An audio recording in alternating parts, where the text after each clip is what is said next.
마태복음 23장 29절에서 36절까지의 말씀을 봉독해 드립니다. 마태복음 23장 29절에서 36절까지의 말씀입니다.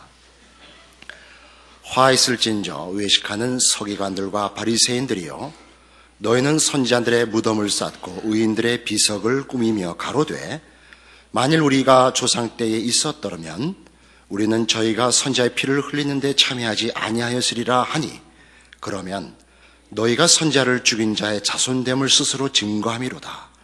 너희가 너희 조상의 양을 채우라. 뱀들아, 독사의 새끼들아, 너희가 어떻게 지옥의 판결을 피하겠느냐?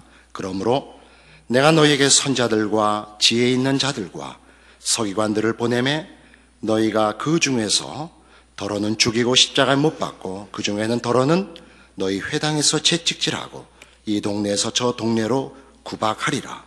그러므로 의인 아벨의 피로부터 성전과 제단 사이에서 너희가 죽인 바라기아의 아들 사가랴의 피까지 땅 위에서 흘린 의로운 피가 다 너희에게 돌아가리라. 내가 진실로 너희에게 이르노니 이것이 다 이 세대에 돌아가리라.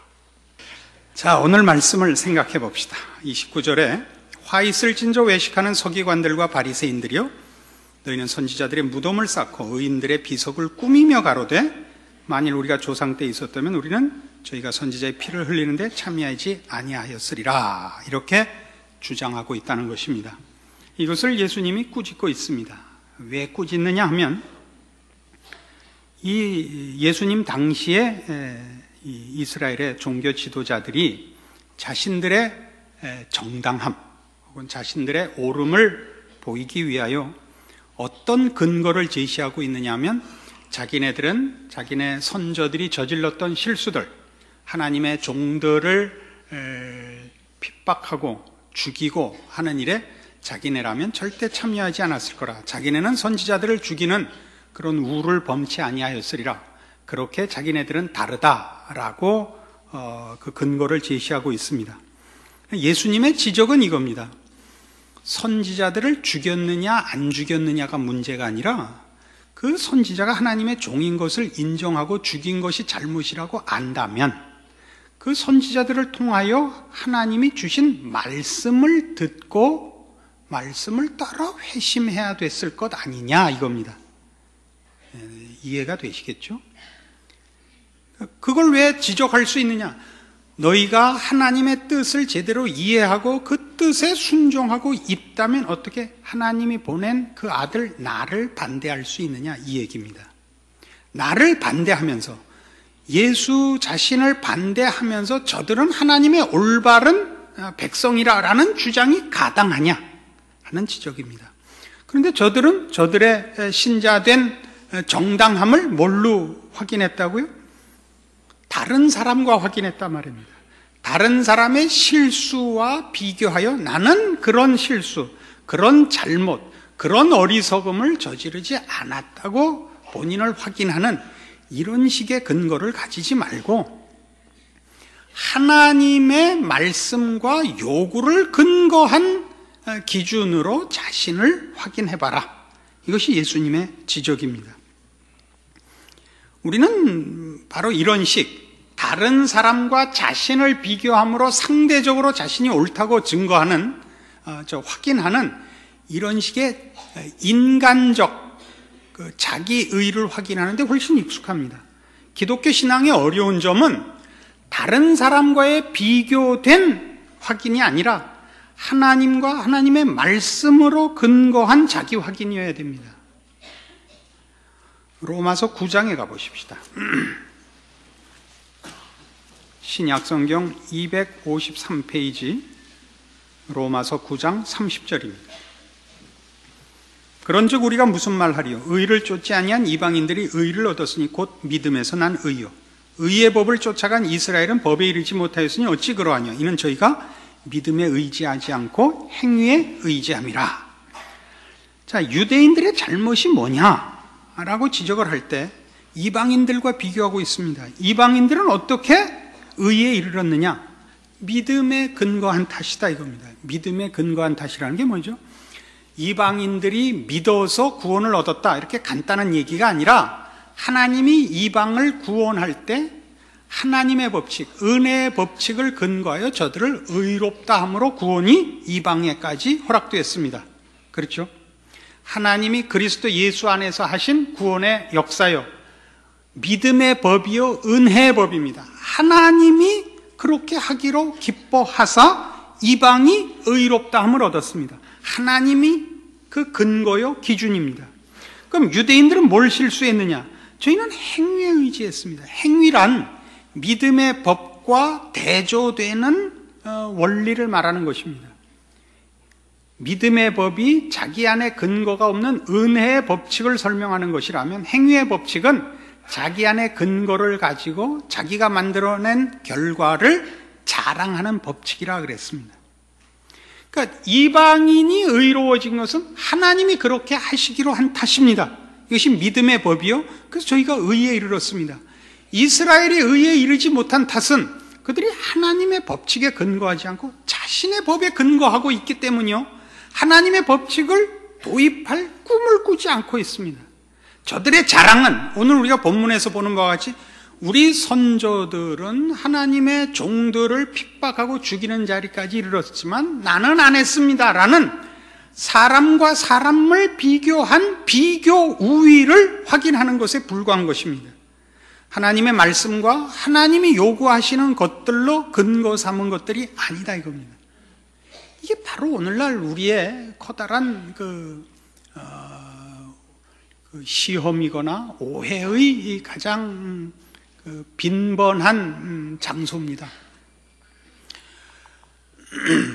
우리 교회에 나오시는 분들은 다른 교회에 나가는 분들하고 이제 좀 차별된 게 있습니다. 어떤 공통점이 제일 많으냐면, 무슨 꼴을 못 보는 사람들이 주종을 이루고 있습니다. 그렇죠? 양심이 콱 찔리죠. 지난주에 우리 안수 집사님들만 모여서 그 성격 조사하는 어떤 하나의 시험을 봤습니다. 16가지 유형의 성격 테스트를 했는데, 예를 들면 이런 것들입니다.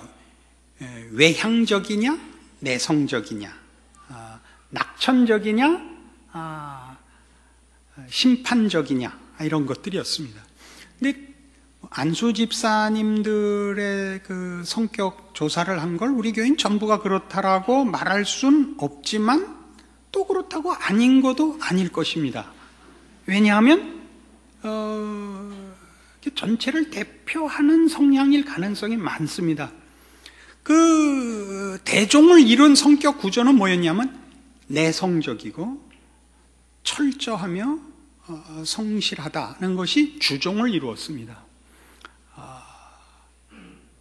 제가 그렇걸랑요. 그러니까 지난 17년 동안 우리 교회가 이렇게 교회 생활을 해오면서 끼리끼리만 남은 거예요. 그 아닌 사람들은 다 봉은사로 간 거예요, 그동안. 그렇죠? 그래서 어느 유형이 전혀 없었냐 하면 재미있게도 16가지 유형 중에 하나도 없었던 유형이 이대원 목사님 형이었습니다. 이거 여러분 기억을 해둬야 됩니다. 이대원 목사님 유형이라는 게 뭐냐면 낙천적이고 무질서하고 무책임한 성격입니다. 이제 심각한 회의를 하는 중에 손을 들어서 의장 말씀하시죠. 아이스크림 먹고 합시다. 이런 유형입니다. ICEC 유형이라 그럽니다. 아이스크림. 이런 유형이 없는 이유는 아까도 얘기한 우리 교우들의 대표적, 그러니까 주종을 이루는 성격 구조가 내성적이고 책임감이 강하고 철저해서 제일 못 보는, 제일 눈꼴쇼하는 반대 성격이 뭐냐면 말을 앞세우고 잘난 척하는 꼴을 못 보는 겁니다. 이게 생각해 볼 문제입니다. 이게 그거야 뭐 성격이 그렇다는 건 그건 죄가 아닙니다. 그건 죄가 아닌데, 그러니까 우리는 어떻게 모였을 수 있냐 하면 여러분들의 신앙을 확인하는 습관이 혹은 성격이 이럴 수 있다 이겁니다. 우린 그렇게 안 해. 이게 여러분의 신앙의 근거요 확인일 수 있다 이겁니다. 우리 교회를 자랑하는 것 중에 대표적인 게 뭐냐? 우린 헌금 바구니 안 돌려. 이게 큰 자랑인데 이건 자랑할 문제는 아닙니다. 이건 적극적인 건 아닙니다. 굉장히 소극적이고 부정적인 자랑이라는 걸 기억하셔야 됩니다. 또 우리 교회는 여자들이 설치지 못해. 이런 거 집에서만 설쳐. 뭐 이런 건 다 굉장히 부정적인 거란 말이에요. 적극적이지 않다고요. 그렇게 해서 우리 교회는 너희 교회와 달러 예. 이거는 여기 지금 화 있을 진저 들어해 들어가는 거 아니에요. 이게 큰 문제라니까요. 우린 이런 거 안 해, 저런 거 안 해. 이거 갖고는 안 됩니다. 훨씬 적극적이어야 돼요. 그 적극적이어야 되는 게 뭐냐? 고린도전서 1장으로 가보십시다. 로마서 다음이 고린도전서입니다. 고린도전서 1장 26절 봅시다. 형제들아 너희를 부르심을 보라. 육체를 따라 지혜 있는 자가 많지 아니하며 능한 자가 많지 아니하며 문벌 좋은 자가 많지 아니하도다. 그러나 하나님께서 세상에 미련한 것들을 택하사 지혜 있는 자들을 부끄럽게 하려 하시고 세상에 약한 것들을 택하사 강한 것들을 부끄럽게 하려 하시며 하나님께서 세상에 천한 것들과 멸시받는 것들과 없는 것들을 택하사 있는 것들을 폐하려 하시나니 이는 아무 육체라도 하나님 앞에서 자랑하지 못하게 하려 하심이라. 하나님이 무슨 일을 하실 때 쓰는 사람들이 주로 보통 지혜 있고 능력 있고 학벌 있는 사람을 안 쓴다는 겁니다. 왜 그러느냐? 하나님께서 이제부터 나타내시고 증거하시고 우리에게 주시려고 하는 것들이 세상의 것과 다르다는 것이 가장 중요한 구별이기 때문에 그렇습니다. 하나님이 주시려 하는 것은 세상의 힘으로 얻는 것이 아니다. 세상에서 가치를 인정받는 것과 전혀 다른 것이다 하는 이유 때문에 하나님의 일을 하실 때는 일부러 천한 자와 못난 자를 들어 쓰신다 이겁니다. 그것은 못난 자 중에서 골랐다기보다 좀 더 보편적으로 하나님의 일을 하려면 못난 형편으로 부름을 받는다는 걸 알아야 돼요. 잘나게 안 해주신다고요.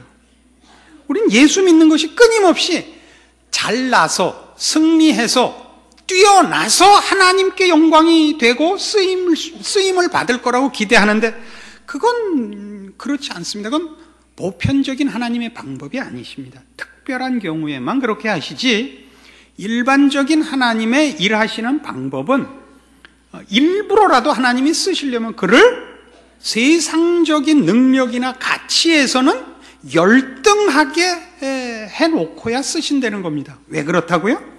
하나님이 우리에게 주시려는 것들, 우리에게 채우시려는 것들이 세상의 것과 다르다는 걸 증명하기 위해서입니다. 그게 뭐냐? 뭐가 그렇게 다르냐? 30절. 너희는 하나님께로부터 나서 그리스도 예수 안에 있고 예수는 하나님께로서 나와서 우리에게 지혜와 의로움과 거룩함과 구속함이 되셨다 이겁니다. 우리 즐겨 사용하는 표현대로 의와 진리의 거룩함으로 지으심을 받은 자라는 뜻입니다. 하나님의 백성들이 자신을 확인할 때는 예수님이 지금 서기관들과 바리새인들을 꾸중하면서 하신 말씀같이 비석을 세워 나는 그렇지 않다라고 선지자들을 죽인 자들과 차별해서 확인하지 말고 하나님의 뜻을 받들어 그가 요구하시는 내용으로 변화된 것으로 하나님 앞에서 자신을 확인해라 라는 요구에 맞게 하나님의 자녀된 자만이 가지는 이 세상이 만들어내지 못하는 그리고 이 세상이 그 가치를 인정하지 않는 거룩함에 관한 것들로 채우고 하나님과의 관계성 앞에서 자기를 확인하는 신자의 적극적이고 긍정적인 이런 차원에서의 책임 있는 자가 되며 그런 것들로만 자기 확인의 기준을 삼아라 이겁니다. 해마다 여름이 되면 우리나라는 늘 홍수가 나고 수재의연금을 걷곤 했습니다. 그러면 그냥 걷어갖고는 잘 안 되니까 이제 텔레비 생중계를 해서 줄을 쭉 서서 돈을 가지고 오는 사람들이 이렇게 TV에 얼굴이 나오죠. 그럼 굉장히 많은 사람이 참여를 합니다. 우리 즐겨 그런 비평을 하죠. 치사하게 텔레비에 얼굴 한번 내밀려고 마음에도 없는 돈을 갖고서. 그래서 어떻게 했단 말이에요? 난 안 해. 안 하잖아요. 안 하잖아. 그게 아니라 원래는 어떻게 해야 돼요? 텔레비에 얼굴이 안 나와도 해야지요. 근데 우리 그렇게 얼굴 팔아먹으려고 하는 위선된 선행은 안 해. 그럼 참다운 선행을 해야지라는 적극성으로 가는 게 아니라 그래서 그나마도 안 한단 말이에요. 그래서 뭐가 제일 낫냐? 물론 참다운 선행을 하는 게 제일 낫습니다. 그보다 못한 건 거짓된 선행이고, 그보다 못한 건 거짓된 것을 반발해서 아무것도 안 하는 겁니다. 아주 나쁜 자리에 있을 수 있다니까요. 우린 전부 그런 류의, 그런 부류의 집단일 가능성이 높습니다. 우리 예전에 우리 선조들은 핍박기에 예수를 믿었습니다. 그래서 예수를 믿는데 가장 중요한 각오가 뭐였냐 하면 예수를 믿는다는 것으로 죽을지도 모른다라는 순교의 각오였습니다. 그래서 잘 아시는 대로 예전에 핍박기에 예수 믿은 사람들의 그 각오를 잘 나타내는 표현 중에 예수 천당이라는 표현이 있었고, 죽으면 죽으리라 라는 표현이 있었습니다. 그러나 평화기가 됐습니다. 이제는 목숨을 걸고 예수를 믿는다는 것으로는 확인이 안 되고, 이제는 복 받는 것이 확인이 됐습니다. 예수를 믿으면 복을 받는다가 됐죠. 예수를 믿으면 복을 받는다. 그러다가 그만 이 복이 세상적인 가치와 섞여버렸어요.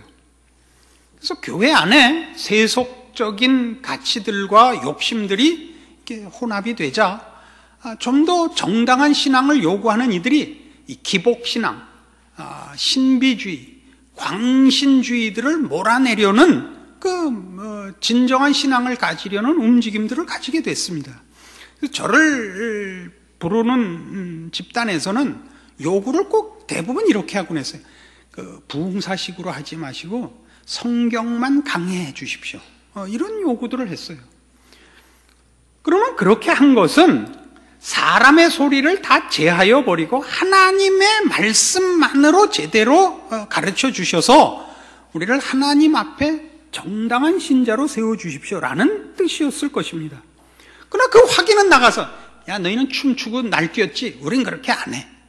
이것만 되고 진정으로 들었어야 할 하나님의 말씀을 들은 자의 마땅한 반응과 마땅한 변화와 이런 것들은 결실되지도 않고 확인되지도 않고 있단 말이죠. 그래서 우리 교회의 가장 큰 약점은 뭐냐면 너무 이렇게 전체적인 분위기가 침체되어 있는 것일 겁니다.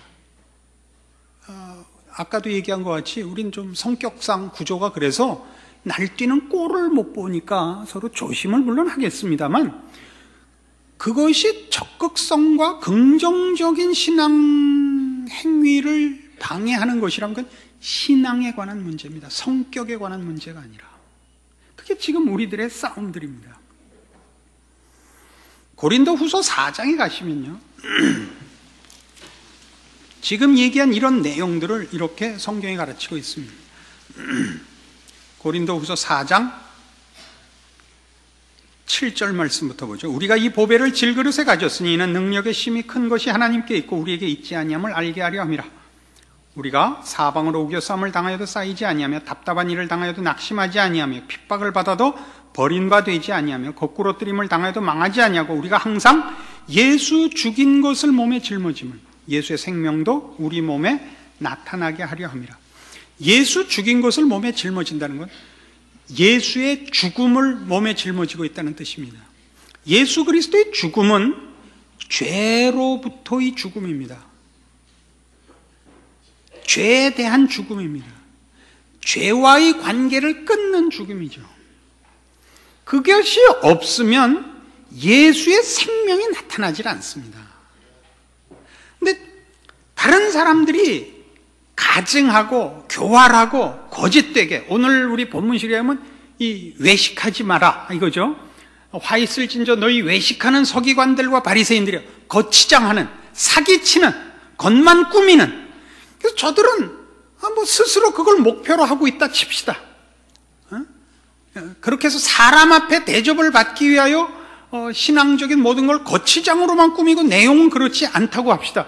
그럼 우리 정당한 신앙을 가지겠다는 사람들이 나는 그렇지 않아, 그러니까 난 잘난 척 안 해, 이것이 확인이면 안 되죠. 잘난 척 안 해가 아니라 이들이 바로 우리는 선지자들을 안 죽였어, 이걸로 욕먹은 것 같이, 안 죽인 게 문제가 아니라 안 죽이는 것이 가지는 더 적극적인 내용으로서의 그 선지자를 통한 하나님의 말씀으로 변화되어야 됐지 않았느냐를 저들이 받았어야 했던 것처럼, 우리가 난 나서지 않아, 나는 위선자가 아니야, 그거 말고, 그래서 마땅히 해야 되는 거, 위선이 아니면 참선자가 되라고요. 진정한 신앙인이 되는 싸움을 해야죠. 그래서 우리는 서로 이런 사람끼리의 비교에 결국 빠져 있는 거라고요. 남이 뭐라 그럴까 봐 잘난 척 안 해, 나서지 않아, 그런 것들만 걱정하고 있고, 참다운 하나님의 사람으로 채워나가야 되는 의와 진리와 거룩과 생명에 관한 무슨 시도나 노력이나 점검이나 책임이나 자책이나 이런 문제들은 결국 뒷전으로 물러 앉았단 말이에요. 그럼 우리가 바로 지금 꾸중 듣는 서기관들과 바리새인이죠. 그렇지 않습니까? 우리가 만들어야 하는 게 무엇인가를 아셔야 되는 거예요. 저희 교회 올해 표가 뭐였죠? 너나 잘해 이거였습니다. 여러분이 저에게 너무 시니컬하지 않느냐, 이렇게 우려를 표명하셨습니다. 저는 꼭 그런 개념은 아닙니다.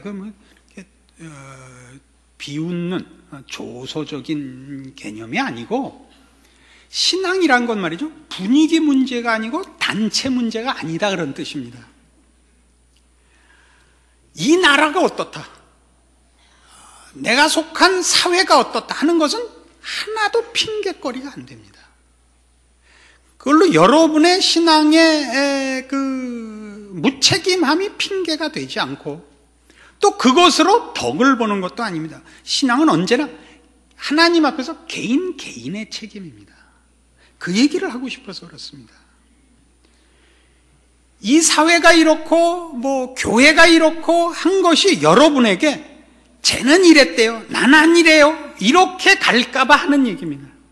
제가 사기를 쳤는지 제가 위선을 했는지가 문제가 아니고, 여러분 각자가 하나님 앞에서 여러분의 신앙을 책임져야 되는 것입니다.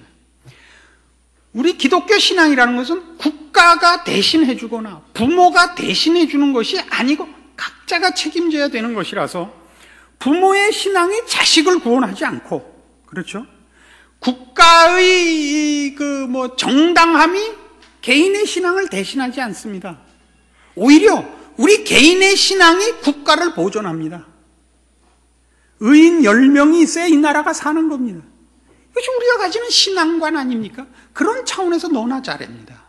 그러니까 그 표현이 약간 그렇게 들린다 그래서 조금 바꾸려고 그래요. 너나 잘하실까요?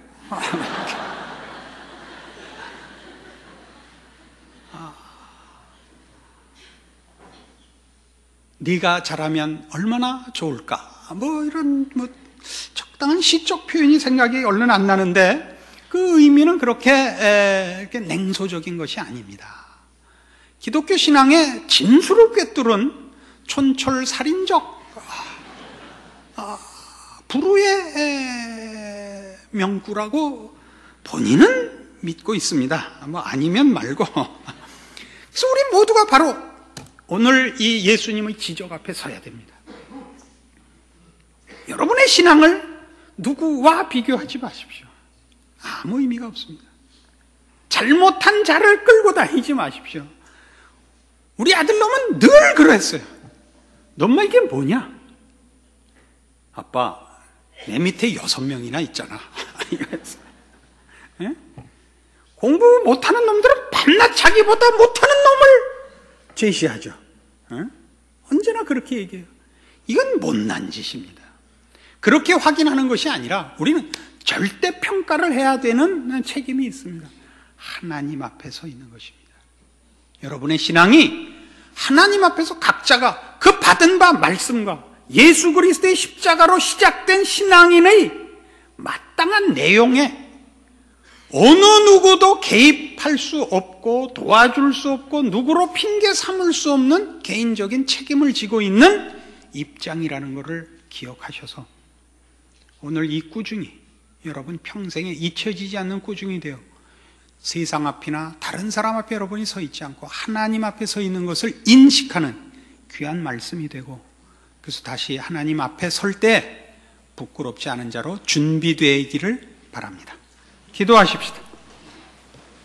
하나님 아버지 은혜를 감사합니다. 하나님께서 우리를 그리스도 예수 안에서 하나님의 자녀로 삼으시면서 우리 안에 이 생명과 거룩함과 영원함을 채우라 허락하셨고 명하셨습니다. 오늘 우리의 실패는 언제나 우리보다 못난 자와 비교하는 데 있습니다. 우리를 자랑하며 남의 못난 것을 헤집어 그 위에 스스로의 승리를 꽃피우는 못난 자리에 있는 것들입니다. 하나님 앞에 서 있음을 깨닫게 하사 늘 하나님의 말씀으로 근거하고 내용한 자기 채찍과 자기 훈련과 경건과 신령함에 속한 우리의 책임들을 마음에 두는 진정한 신자의 사람으로 책임 있는 인생으로 이제 우리의 남은 여생이 주님 앞에 인정받는 인생이 되게 하사 주님 다시 만나는 그날 부끄럽지 않게 주 앞에 설 수 있게 하여 주시옵소서. 예수님 이름으로 기도합니다. 아멘.